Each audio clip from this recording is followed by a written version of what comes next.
A call to take money from reserves to hasten new home construction as the city waits for more federal funds. Good evening and thank you for joining us. Thunder Bay is looking to spur the construction of hundreds of new homes through a major increase to the city's affordable rental housing funding program. If the staff recommendation is approved by Council on Monday night, the city would use $4 million from the Renew Thunder Bay Reserve Fund while it waits for more money from the Federal Housing Accelerator Fund.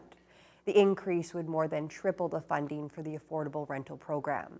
That would allow the city to provide over $5.5 million to 6 not-for-profit and Indigenous organizations to help build 130 new affordable units and 114 market-priced units throughout the city. The estimated value of all the new builds is around $52 million. City Project Manager Summer Stevenson says the main focus is to entice developers to build long-term housing on land they own themselves. She expects at least one project to get permits within a couple of months, while the rest should take about a year. The planned 3 years of funding allocated all to this year and use the reserve fund as a backstop. So there is a chance we don't have to draw money from the reserve fund at all. We're looking at apartments ranging from $360 a month, which is deeply affordable to low-income folks in Thunder Bay, to $1,052 a month, which is reaching the moderate incomes of Thunder Bay. So that's for all apartment types and styles. These projects include bachelor, 1-bedroom, and 2-bedroom. Stevenson notes other housing grants are available as well. Anyone who wants to finish their basement to rent it out, they can apply through the Build Thunder Bay website. Officials in Dryden are reacting to the demand by Grassy Narrows First Nation that the Dryden Pulp mill be shut down. A study released in May found the mill's effluent continues to worsen the mercury contamination in the Wabigoon River. A large protest in Toronto last month saw thousands of supporters. But Dryden's mayor says closing the mill would be devastating for the forest industry in the Northwest. Justin Hardy has more. A large group of Sub-Squishawagong First Nations members and supporters marched on Queen's Park last week to raise awareness about mercury contamination that has impacted Grassy Narrows for nearly 60 years and demand that the Dryden pulp mill be shut down. The pulp mill is a major economic driver for the city of Dryden, according to Mayor Jack Harrison. He says closing the mill would be devastating for the economy and industry for Dryden and surrounding communities. It would really collapse the forest industry in the Dryden area, well, northwestern Ontario, because the way our forest industry works in northwest Ontario, when we harvest in a sustainable manner, and there's all sorts of different products. So we need a pulp mill, we need a hardwood facility like in Kenora, we need a sawmill like in Muir Falls. Those are so integrated that if you pulled out one of those, none of those could operate. Harrison adds that while there has been a significant history of mercury entering the water due to the mill is not the only source. There's also flooding from dams.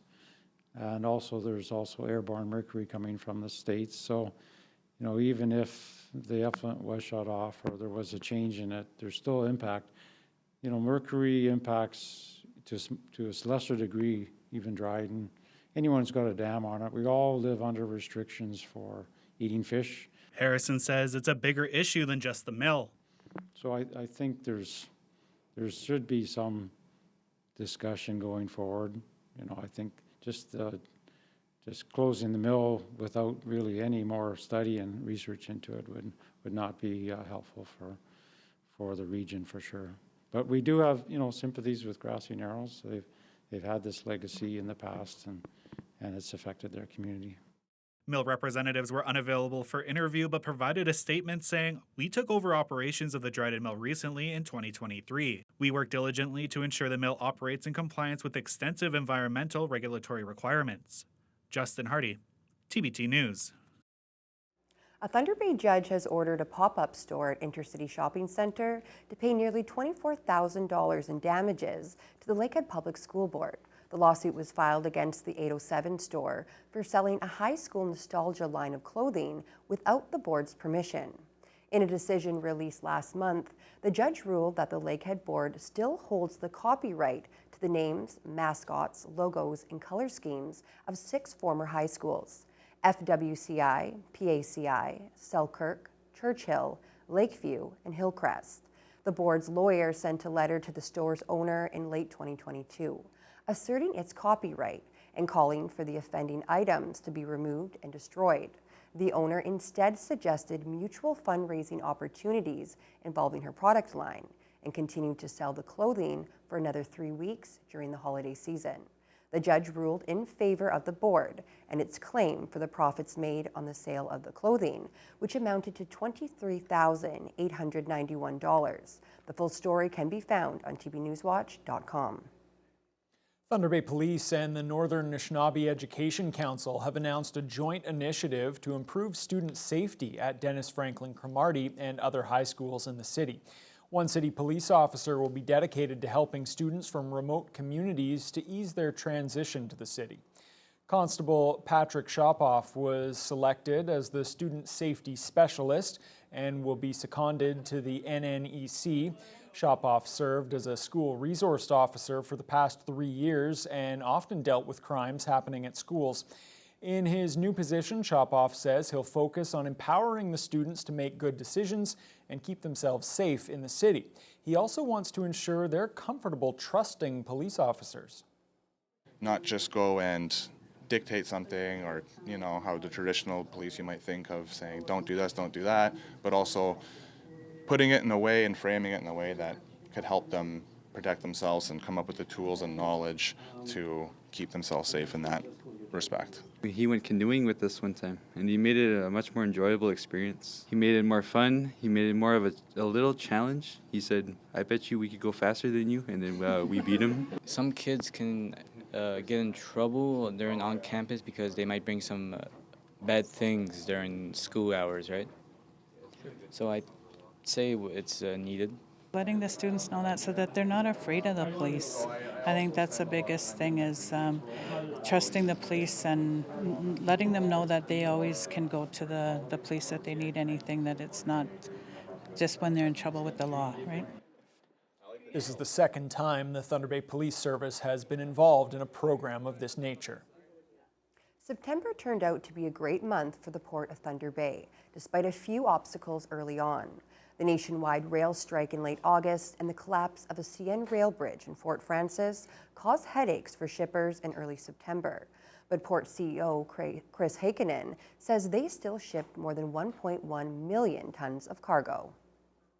Overall, it was a very good month at the Port of Thunder Bay in September. We had some really strong volumes on the bulk side, particularly in the potash, which is a story that's been going on for a couple of years now. The grain, it was about average for the month of September. It was down from the month of September last year, but the grain boats are really moving now, and I think we're going to see a strong fall. The local harbor has been noticeably busy over the past month, with as many as 8 ships visible from Hillcrest Park. So far this year, the port has handled nearly 6.7 million tons of cargo, a 10% increase over last year. And with an early harvest in the prairies, Heikkinen says they might hit 10 million tons by season's end. One other highlight in September was the 31,000 tons of dry bulk and general cargo handled at Kiefer Terminal. This month was kind of a banner month for Kiefer, with 4 different types of commodities handled at our terminal. Being able to bring inbound commodities to somewhat balance out the exports, it really provides a lot of benefits to the local economy. It provides a lot of work for the dock workers and the stevedores. So we're just really thrilled that it's working.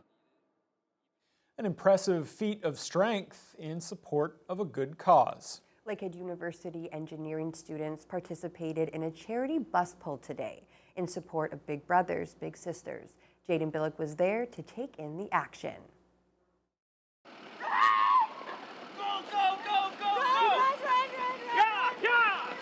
Teams of Lakehead University students competing in this time trial of strength and endurance had to pull this big yellow 15-ton school bus to the finish line. The winners took home $50, but the students say it's not about the money, at least not the cash they won themselves. They wanted to give back to the community and raise money for the Big Brothers Big Sisters Association. Fifth-year mechanical engineering student Allison Farish is proud to have organized this year's race. Yeah, it's a really good organization to be supporting, and they have their information when a lot of people are talking to them and grabbing it, so it's good visibility for them as well, which is nice. Big Brother, Big Sisters, which has operated in the city through Our Kids Count since 2017, provides programming and mentoring for youth struggling with adversities. Fourth-year civil engineering student Friel Faisal calls the bus pull the perfect team-building exercise. So the bus pull for us is basically us like giving back to our community in like a fun exercise. So it's like raise funds for the children. By doing that, we do it through using a bus because it's like symbolic for children. Our goal was to get under half a minute, so 30 seconds. However, we did beat the previous team, so we got 35 seconds. So I think we're incredibly proud of our team. First-year forestry student Marcus Wall says when you have an entire team working together, you can achieve anything. A first-time bus pull, more of a workout than I thought. Definitely would have warmed up a bit more. I actually didn't get the time yet, but I believe it is sub 35. I had an internal clock going. I love events like this. You know, it's always good to support the community and especially raise money for a good cause like this. And it's always fun when you get a good workout and have some fun with your friends doing it. Jaden Billick, TBT News. A brand new play structure is now open on Mission Island. After several weeks of construction, the project at the end of 107th Avenue was completed this past week. It's the last of 4 new playgrounds built in the city this year. The play area is designed to look like a ship, inspired by its location next to the McKellar boat launch. The unique components are meant to inspire imaginative play with accessible features as well. The total price tag was $250,000. The boat launch area has never been a destination for non-boaters and families, but City Parks planner Werner Schwar says they're hoping to change that, with the play area being connected to the Mission Marsh Trails and the city's waterfront trail. We have a mandate from council to develop our waterfront. That's not just Marina Park, right? It's the whole 52 kilometers of it. This provides really a hub and a possibility for people that don't want to go to the place where everyone else is, that it's a little bit more quieter. You can launch your boat, whether that be a motorboat or a canoe or kayak in the river, hike the trail or bike the trail. It just gives, the main thing is it gives families an opportunity to do something at low cost in another place in the city. Schwar says additional work is planned there in the future, like a seating area, a concrete access walkway, and some greenery.